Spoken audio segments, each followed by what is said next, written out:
Mga kalingap, hindi natin inaasahan, pero dumating na nga ang araw na kinatatakutan ng maraming taga-suporta. Isang masakit na balita ang pumutok sa mundo ng Danjoy. Dahil tuluyan nang nagwakas ang love team nina Joy Diwata at Dan. Sa tagal ng panahong pinasaya nila tayo, pinakilig, at pinaniwala na may forever kahit sa simpleng love team lang, ngayon, tila ba nawasak ang pangarap ng maraming naniniwala sa tambalan nila.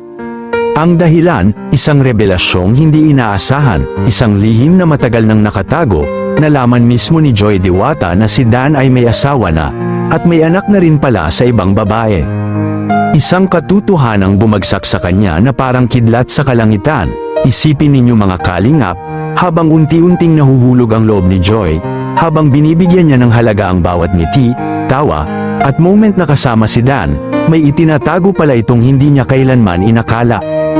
Ang pagbagsak ng mundo ni Joy, at doon natin nakita ang tunay na emosyon ni Joy Diwata. Hindi siya nagsalita ng masama, hindi siya nagalit sa publiko, pero kitang-kita sa kanyang mga mata, sa kanyang katahimikan, ang sakit at bigat ng nadarama.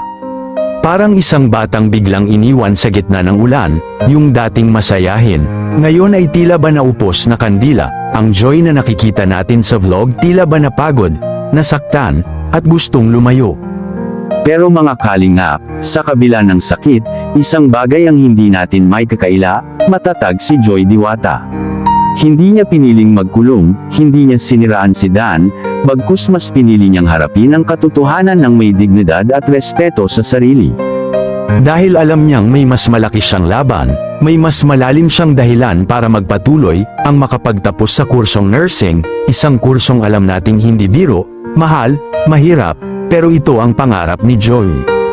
At dito natin mas nakilala si Joy, hindi lang bilang vlogger, o love team, kundi bilang isang simpleng babae na lumalaban para sa kanyang kinabukasan, para sa pamilya niya. At ang mas nakakabilib pa, hindi niya pinagsisihan na naging ka-love team niya si Dan, dahil malaki rin ang naitulong ni Dan sa kanila. Napatayuan sila ng bahay, nakapag-aral si Joy bilang scholar ni Kalinga Prab, nabigyan sila ng bagong simula at pag-asa sa buhay. Kaya kahit masakit ang ending, punong-puno pa rin ng pasasalamat ang puso ni Joy para sa lahat ng biyayang dumating. At ngayon, may ipinakilala na si Kalinga Prab na posibleng bagong ka-love team ni Joy. Pero sa ngayon, malinaw na mas pinili ni Joy na magpahinga muna. Nirespeto ni Kalinga Prab ang desisyon niyang huwag muna pumasok sa panibagong tambalan. Dahil sariwa pa ang sugat, at kailangan muna ni Joy ng oras para makabawi.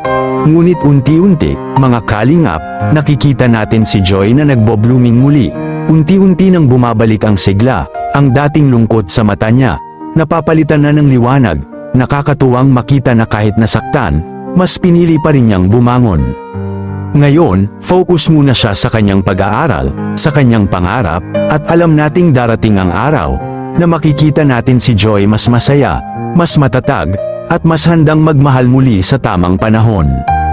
Mga kalingap, kung kayo rin ay nasaktan sa kwento ni Joy, at na-inspire sa katatagan niya, patuloy po natin suportahan si Joy Diwata, at iwasan na po ang pagbash kay Kalingap Dan.